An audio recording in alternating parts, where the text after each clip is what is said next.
This camera stability thing, whoa, it's crazy. Okay, let's start. Hi there, and welcome to episode 3 of Main Character Media. I'm your host, Laura, and my job is to keep you updated like the main character you are. So, without further ado, this is Main Character Media, and here's what you missed in March 2026.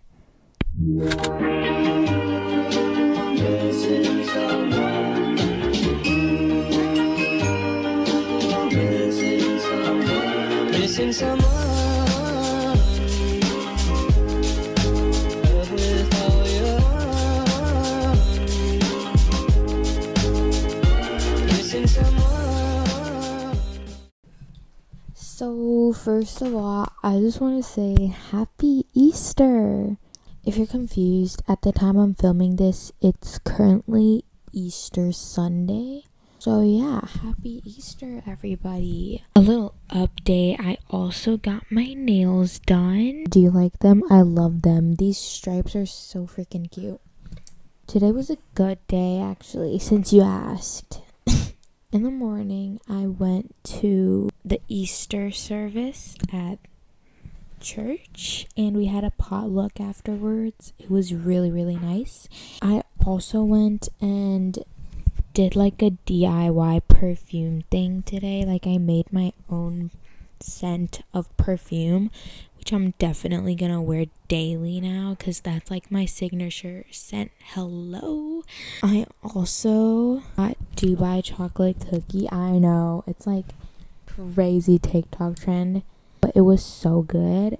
And also I got some sushi, which I love. I love sushi so much, especially with avocado. Like it's the perfect mix of creamy, sweet, and like savory. Oh my days, I love sushi so much. I cannot tell you about it enough. Enough about my day. Let's talk about what happened in March 2026. A lot did, actually. In fact, so many things happened. I can't talk about them all. Like, I had a lot of stuff I wanted to talk about, but since there's too many things, I'm gonna give some things honorable mentions because they didn't really make it to the big topic, but they will be mentioned because they're also important, okay? So first honorable mention is the Neato or like the squishies trend. Like, tell me you haven't seen it. Everyone's like obsessed with squishies again. It's kind of giving the Pop It craze back in 2020. And I low-key want one too. Cause like, don't blame me if I got my hands on a Neato. I would be playing it every single day of my life. Like, my fingers would have abs, okay? So, I get it. But the dumpling trend, like, getting the glitter dumpling, kind of like the Pokemon thing I talked about last time. Like, I don't see the appeal of buying a bunch to get, like, one specific one that you want. Like, I think it's cute. The dumplings are cute. I would get, like, a realistic dumpling squishy for myself. Like, that's what I would get. Okay, I'm talking way too much about the squishies. Let's move on to the next honorable mention. Wait a second. Almost forgot his name.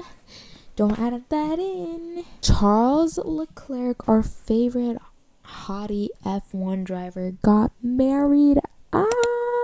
Tell me why I'm jealous. Like, hello. I was just scrolling on TikTok and then boop, his wedding video appeared on my For You page. Like, damn, okay. Just go and break my heart like that. But honestly, I respect that. Like, have you seen his wife? Hello. Have you seen her? Because I have. She's hot. So I just know their kids' genes are gonna be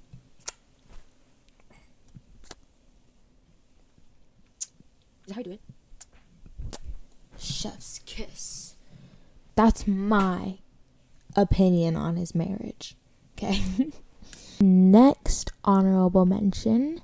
It's kind of late because the Olympics are like way over, but I realized I didn't mention her last time.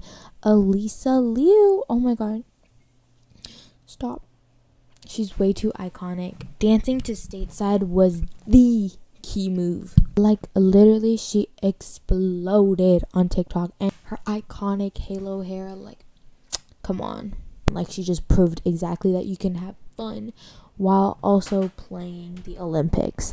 Of course, I'm not a real athlete. There's obviously like stress, and then you have to work hard if you're not as experienced, or if you don't have enough like encouragement or support. There's obviously that. So, but all I'm saying, you only live once. Enjoy skating or skiing or whatever sport you're doing, you know? It really helps.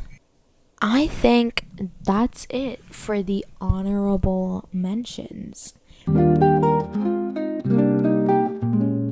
The first thing we're going to talk about today is AI Fruit Love Island. Somebody slap me. Am I in a dream? First of all, don't we already have 12 seasons of Love Island plus like other countries doing the same thing? Like, do we not have enough entertainment? No, come on. You could have picked anything and you chose AI Fruit Love Island. I feel like that says a lot. I watched AI Love Island myself for research purposes, of course. If I'm being honest, I seriously don't see the appeal. I'm not just saying it. When I watched it, you could just immediately tell it was AI generated. Like, it's not just like the visuals and like the cartoon being generated by AI, but also like the way they talked, the way they acted, and how the story was gonna go. It was just so freaking obviously AI generated. I just couldn't really watch it. And then it gets like millions and millions of likes. So, what is going on? It was super, super controversial. Because there's people like, damn, I love AI Love Island. And there was also people who think that AI is slop, which it obviously is. Like, it's using all of our clean water. Would you rather have clean water or see Kiwilo and Mangela end up as a couple together? I know it's like the hardest choice ever. But seriously, people should start finding other sources of entertainment. Like, this isn't even a really hard thing to do. Like, low-key, go on YouTube. It's free, first of all. There's Netflix. There's Disney Plus. There's Hubi or something. There's like so many streaming services. And there's also YouTube, which is free, by the way. You can always find free entertainment that isn't generated by AI, that is probably better quality than whatever they're generating. The community of people who are against AI Fruit Island is getting bigger, because I think they got banned a few times, or they were like mass reported. Definitely, I think Sora AI got bought, like they closed down or something. I gotta fact check this. OpenAI, wait, what? Okay, OpenAI announced on March 24, 2026 that it is shutting down its Sora AI video generation app. Okay, valid, but it's not because they're trying to save the polar bears or anything. It's because it's costing way more money than they're earning. So even if the intentions were like not for the good, the results are pretty good. So I'm not complaining. So yeah, that's AI Fruit Love Island. Crazy. The next thing I'm gonna talk about is Timothée Chalamet and his apparent hatred for ballet and opera because they're outdated. And I don't want to be working in ballet or opera or, you know, things where it's like, hey, keep this thing alive, even though no one cares about this anymore. I fear that was an inside thought. Everyone hated his ass for saying that, which is kind of crazy. That's what he gets canceled for, since he did like 5 million other things. He got shitted on at the Oscars by every single person ever.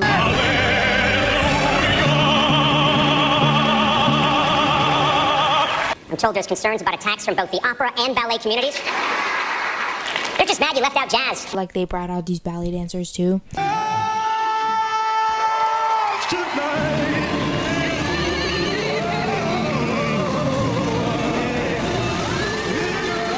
I feel like he could have thought about his words a little bit more. That was definitely something you should have kept to yourself, Timothy. You didn't have to air it out to the world. Sorry. Okay, next we're gonna talk about Chappell Rowan. Yes, I swear you've heard. And if you haven't,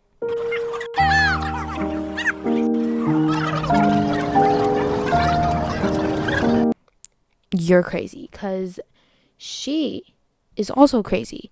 Have you seen those videos of Chappell Rowan yelling at paparazzi? I think that's tea. You know what I don't think is tea? Yelling at your fans. Okay, I'll put the video. There's like this video of Chappell Rowan filming herself in front of like fans that want to get an autograph, and then she's like, so like, I don't know what she was saying, but she was like putting the camera in like the fans' faces, and she was like being super, super rude to them. And first of all, they're your fans. Why do you hate your fans so much? I get it about the paparazzi, but I don't get it about your fans. Girl, what do you mean you're going to like a restaurant through the front door and then you're supposed to like expect everyone to just pretend you're not there? Like, if you're famous, you're gonna have to face the paparazzi, you know what I mean? But being rude to your fans is no excuse. They're like your lifeline, okay? If you don't have any fans, you're absolutely cooked. Let me tell you about the Chappell Rowan thing. Like, she's been doing this fan hating thing for years, but recently it came into like a bigger spotlight because the Brazilian Italian soccer player Jorginho Frello posted a story tagging Chappell Rowan and everything. I'll put a photo, talking about how his 11-year-old daughter loved Chappell Rowan, and she just wanted to go and like check if it was her. So she was like giddy and stuff, and she was walking by Chappell Rowan's table like to check if it was her. She didn't even say anything. She didn't like go up to her or talk anything. She just looked, checked if it was her, and then smiled, and then came back. And then minutes later, we got her security guard coming in during breakfast, by the way, in a hotel, and speaking in a horrible, aggressive manner to the 11-year-old girl, and she was shaken. Imagine getting yelled at as like an 11-year-old by like a big bulky guy because you walked past one of your favorite singers' tables. That's just messed up. And her response was below par. She said that she apologizes. Well, I don't think she apologized, actually. Let's think about it. I don't think she apologized. She said that she didn't even see the young girl, and the security didn't work for her. It was like some other company's security. Like, it wasn't her security, you know? Come on. Just apologize, girl. And then she said, I love my fans and whatever. It just didn't seem genuine. I'll put in the video. You can decide for yourself. But me personally, that's a no. I'm just going to tell my half of the story of what happened today with a mother and child who were involved with a security guard who was not my personal security. I didn't even see a woman and a child. Like, no one came up to me. No one bothered me. Like, I was just sitting at breakfast in my hotel. I think these people were staying at the hotel as well. So the fact that, like, a security guard I did not ask the security guard to go up and talk to this mother and child. They did not come up to me. They weren't doing anything. It's unfair for security to just assume someone doesn't have good intentions when they have no reason to believe because there's no action even taken. Like, I do not hate people who are fans of my music. I do not hate children. Like, that is crazy. I'm sorry to the mother and child that someone was assuming something, that you would do something, and that if you felt uncomfortable, that makes me really sad. You did not deserve that. I will never, ever support Chappell Roan, even if her songs are awesome. I'm separating the art from the artist. Sorry. The last thing for today, it's a little bit niche. I don't know if Cat's Eye is mainstream because I see them a lot, but I don't think they're that famous. No, but they low-key are from their twerky gnarly thing, which when they tried to implement this same strategy failed with Internet Girl. But today let's talk about Manon. So Cat's Eye actually had this whole documentary, and Manon was like a little drama point for the thing. She was like handpicked by the producers and stuff to be in the group, so that's nice because she's hot and she's talented, so I don't see the problem. But there was like a tiny little problem where she wouldn't come to practice as much as the other girls, but then her spot was low-key like decided for her already. She was literally handpicked to join the thing. She's been a great member of Cat's Eye, but then she suddenly just decided to take a hiatus. Her most recent update was that she's having positive discussions with Hybe and Geffen Records. That sounds nice. What isn't nice is Cat's Eye was removed from her Instagram bio. I know. What have we become that the biggest source of news is someone's Instagram bio? I know. But this is just the age that we're at right now. It is what it is. She's thankful for all the support, and honestly, if she decides to go solo or like she just decides to leave the group, I wouldn't blame her. Like, by now I feel like the group's low-key a sinking ship. It's not going well. Like, ever since Gnarly, they just haven't been better. When Manon first announced her hiatus from Cat's Eye, there were a few weird comments from Daniella's dad. Daniella's another member of the group. Let me just show you. We need girls who can grind. Cat's Eye is a powerhouse. The show must go on. Okay, that sounds like overall positive, but then the show... No, it doesn't sound overall positive. What am I talking about? We need girls who can grind. Hello? That's like a big ass backhanded comment right there. I feel like we can already see everything wrong with this comment. And another comment he made multiple comments. I don't know where he got the idea that leaving these comments was like a good idea, but I guess March is the month of making bad decisions. Under a girl's thread, she said, I'm the hugest girl group fan and normally okay with members leaving. Like, Cat's Eye is a 6-piece point blank period. So yeah, clock it. Then guess what her dad, Daniella's dad replied, 5 is okay too. Okay, like, no it's not. He was doing way too much commenting, bro. And he also wrote, come back when you're ready to work. Oh, and apparently Daniella's family hosted a Thanksgiving and didn't invite Manon. That's something to think about. Anyway, I don't know them personally and I can't judge, but I feel like that's a really disrespectful thing to do, to like comment about them publicly. He needs to get a grip. Cat's Eye hopefully come back as a 6-person group. Actually, do what you want. Go follow your dreams, girl. If what you want to do after this is not Cat's Eye, I support you 100%. You have my vote. Okay, well, I wanted to keep it a little bit more short and speedy instead of me just ranting about it this month. So that's it for March 2026. March, the month for making bad decisions. So tell me, what was your favorite thing that I covered, and let me know if I missed anything, because this year gets way too much. Also, for anyone who's interested, I actually have a personal YouTube. I'll put it over here and also in the description. If you want to go see like vlogs and stuff, more like my daily life stuff, then definitely go check it out. And happy Easter, and I'll see you guys in the next one. Bye. Sorry.